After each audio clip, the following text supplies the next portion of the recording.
soxna Aïda Saliou Thioune a bi ma ne Aïda ngi yaay man maay yow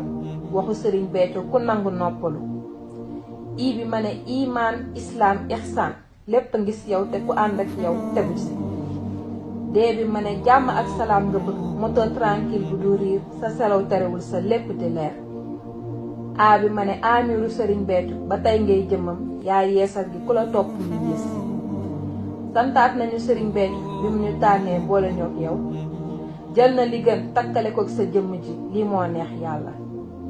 melo jigéen nga yor ba doo jiite ku koy xalaat perte nga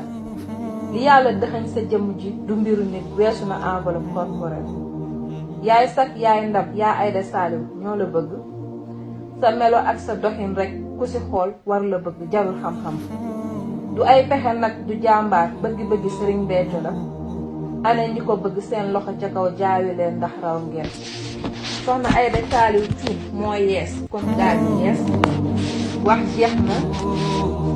jeex na jëf rekk ñàkk jariñ